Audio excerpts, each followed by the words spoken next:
Stillwater's Morning Scramble, and Kevin Fowler is in. Good to see you. Good Tuesday morning. We were having a good visit beforehand. I haven't seen you in a while. It's been nuts, hasn't it? Probably a couple of months. And before anything else, we corresponded over the weekend, and it had nothing to do with business or whatever. If you're a baseball fan, especially if you're a Cardinal fan in your 50s, like you and I are, Right. the loss of Lou Brock was huge. Emotional for my family. That's my first remembrance of the Right. Cardinals. He kind of tied the Bob Gibson era into the Ozzie Smith era, I should say, for my family. Can I tell Lou Brock's story? Yeah. My family has just ate up with the Cardinals and have been forever. That's my first one of the vacations were to watch the Cardinals play. And I remember what we would do, we'd go watch the Cardinals play for a week. My dad had 2 weeks off in August after ball season, school stuff kind of wound down. We go watch the Cardinals play for a week, and then we come back through. My grandparents were both in Pittsburgh, Kansas. My mom's parents were, and then my dad's parents in Parsons, Kansas. On the way back, we'd stay a week with them, but we would listen to the Cardinals. Jack Buck, on a Sunday afternoon, I remember laying in the station wagon, and Jack Buck says, Lou Brock's looking into that searing sunshine, or that sun. And my dad turned to me as we laid in the front seat of the car, the station wagon, and said, Kevin, Lou Brock's looking into that same sun that you are. And so that's how we felt about Major League Baseball players, that they were almost on another level. But specifically Lou Brock, if you don't know his story, Hall of Fame first ballot guy, but a better person, if you will, and didn't have a reason to be. Was raised in Mississippi, Louisiana in the 40s, and cotton picker, cotton farmer, I should say, and had just a reason to be bitter, but boy, was he not. He was just a gentleman, a prince of a gentleman. So when he passed, you were my first contact this weekend of his passing, and I relayed that on to my dad, and we shared some stories and got the chance to visit about the Lou Brock era. Well, here's what when you're a little kid, especially if baseball is your favorite sport, baseball is an everyday sport. And so, you don't have to wait till next Saturday or whatever. It's played the next day. And so it's a part of your every night life, right? Listening to Jack Buck and stuff. So when I was a little kid, I thought I was going to grow up to be Lou Brock. Lou Brock. Well, I mean, back then he was still, and in the 70s, they weren't particularly a great team. Weren't. They were not. But they had Lou Brock and they had Ted Simmons, who's going into the Hall of Fame. And they had Bob Gibson in the early part of the decade there. And so, but little kid, you thought you were going to grow up to be Lou Brock, and he played differently than anybody else because every time he got on base, he was going to run every time. And second and third. A lot of times. Because, and I saw little interviews with him. I watched several over the weekend, and one, he just said, it's one thing to, is he going to run? And he goes, they know I am. Yeah, that's true. You're on high alert. And so he was going to steal almost every time. As a catcher and a pitcher, yeah. And so, anyway, and as you mentioned before, just a saintly, nice guy. Well, I think the other thing that kind of solidifies this is him as Cardinal fans, as the legend, in my view. I would stand the man, certainly, than Lou Brock, I would say. But the Ernie Broglio trade, that really hurt the Cubs in a big way. I mean, I don't know if you know the Ernie Broglio story.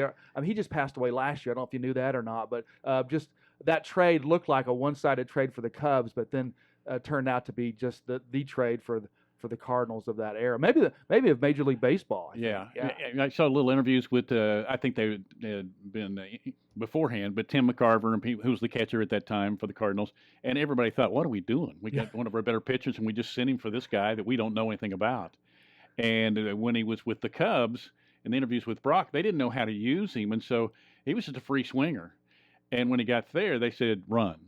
That's one thing you can do. We want you. So he had a green light, and the Cubs wouldn't let him do that. Right. Switch hitter, 12th all-time in hits when he retired, and first all-time in stolen bases. And again, a better person than he was a player. And you heard stories and stories and stories after he retired about how he mentored people along the way. So here's how I found out that he went, and for a Cardinal fan, this was a big deal, huge deal.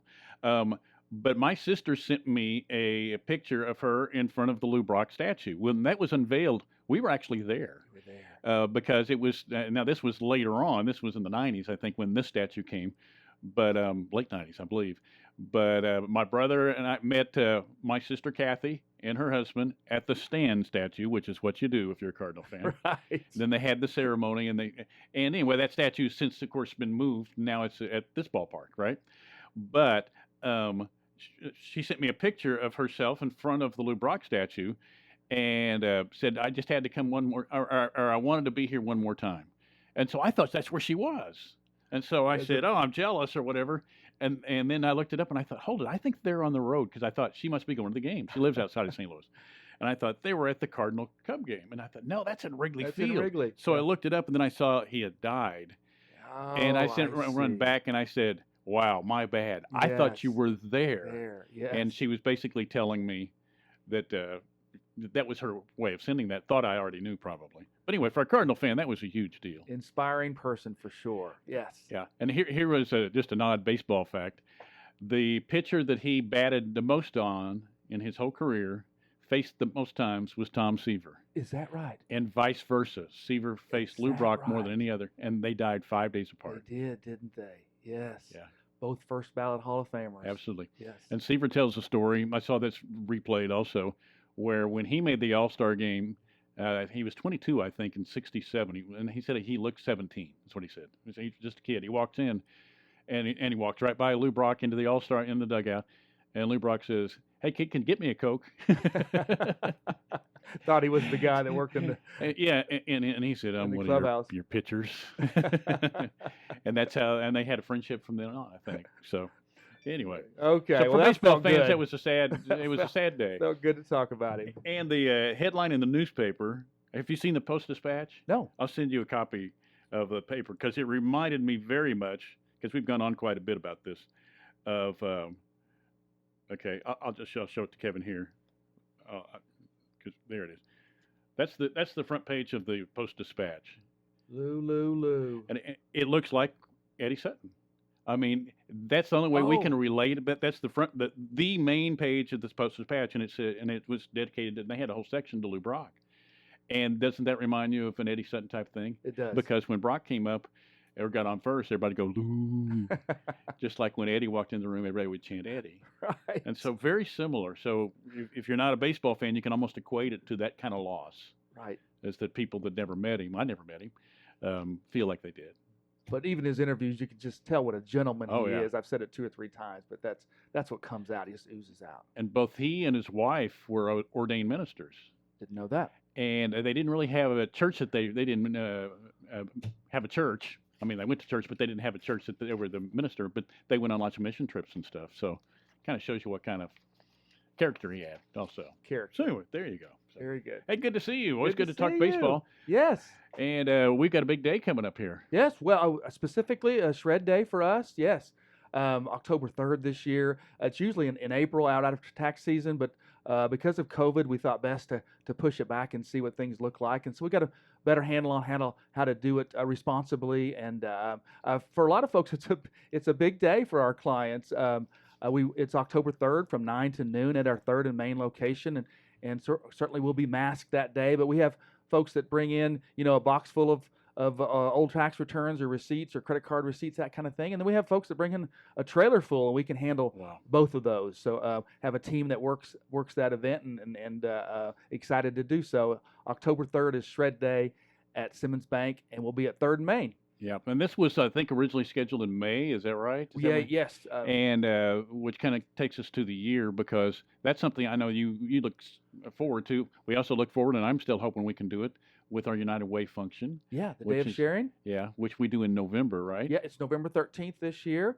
So we do have the date. We have the date scheduled with Awesome. Bill Hurley and your team. So it's scheduled, and we're kind of scheduled to do the same thing. We talked with Ruthie Cavins, and she's getting the lineup list scheduled for us on November 13th as well. So scheduled to do the marathon around the bank like we've done to raise money for United Way. And that's another thing that's going on. It's getting kicked off. This is usually the week for a day of caring, but of course Right. can't handle that this year. But it's certainly the needs is still there, and our team actually has a meeting with the United Way team tomorrow afternoon to get our Simmons Bank plan for the season. Usually we do a big game day parking rollout, and that significant dollar figure for our bank toward our goal. But this year we're not going to be able to do the game day parking like we have in the past. We've got to figure out other ways to raise that money. There's again certainly the same need. So Day of Sharing is still a part of that. Yeah, and that raises thousands of dollars during football season. Yeah, it's about you do. 15,000 for Wow. us. And you just think about what was the line about college football, whether you like it or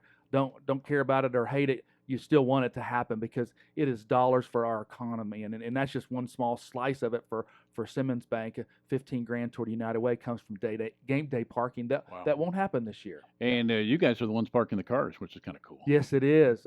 On the homecoming parade or the game day, the actual parking for the game itself. And You're like the celebrity waiters, that type of thing. When you walk in and the coaches are waiting on you. we take it serious, that's Yeah. for sure. Yes.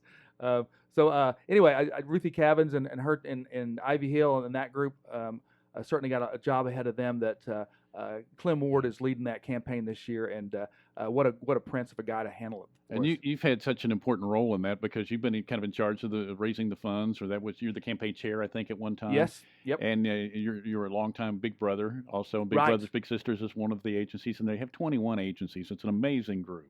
It certainly is, and again, the need more than ever this year for sure. So I was the campaign chair. I'll tell you a quick story. And at 9/11, 2001, and I on my mind, certainly after the towers came down, was that was the day we actually opened that seat that year. We did a Mercury Marine campaign. They were our starter campaign that year. Anyway, just wondering how that was going to affect the campaign, and if you look back on our years, that was almost a record year for us as far as dollars raised. The community just rolled out, and that's what I've mentioned to Clem and Ruthie, that don't give up on the community. They recognize the need, and you might find that there's actually even more dollars out there for United Way in this year than in years past, because people do recognize in times of need that those that aren't as able to take care of themselves, that they have a greater need. Yeah, and I had Ruth on Friday, and we talked about the new brochures were out and everything, and I liked the campaign, and I know you're a donor, I'm a donor, and I have a friend who was also a donor. I was talking to her about this, and the one thing they requested during this time, because they haven't been able to have the fundraisers, the galas, and all that stuff, is if you could do 110% on what you did before. I thought that was a great idea. Great idea. And it's hard to ask for money. I mean, that's not your natural inclination, But when I saw that, I thought that's a winner. I mean, because if there's every year that we can all go, if we can, I mean, if you've been lucky enough to be employed, now not everybody is. So if your life is different, but for those of us who've been blessed enough to have a job this whole time, another 10% sounds like a reasonable request. That was a Clem Ward thing, and I thought it was brilliant. Hey, we all recognize that we're blessed, and if you can do another 10% from what you've done before, that would go a long way to making up that hole. So I agree. It was even in the brochure, it gives you the calculation of what you did last year on the Leader Society anyway, and a specific group of folks that gave what that looks like for you this year at 110%. So they kind of do the calculation for you. Yeah. Brilliant. Absolutely, I agree. Yeah. And now, before we take a brief break, again, the shredding day is coming up here. Yes, October 3rd, shredding day. I may just go ahead and jump in there. On October 30th is our 30th annual Spirit Day, and that's the Robert Allen Show. We do that at during the lunch hour with a lineup of guests for Robert Allen. And historically, we've done a cookout, but this year with COVID, we thought best. More responsible to do a food truck. And so we're going to have Dan Purdy and Purdy's Barbecue there to feed folks from 11 o'clock to 2 o'clock during the lunch hour. So we're excited about that, just to keeping it more responsible. And then who doesn't like Dan Purdy in the haystack there, right? I thought when you went food truck, you went big time. We did. Yeah. Called Dan, and he was excited to do that. So that's coming up on October 3rd. I know a lot of dates thrown at you. We'll be marketing a lot of this, but it's our 30th annual Spirit Day, which it's kind of morphed into a lot of different things, but this year the food truck will bring in to keep it again responsible. That's awesome. Really appreciate all you do, because this has been such a year. So we'll take a time out and we'll kind of do a recap here, but it is appreciated. Very good. Stepping up, because I know that everybody's trying to figure out, how do we do this? Right. Nobody ever has. It's unprecedented. So Kevin Fowler with Simmons Bank.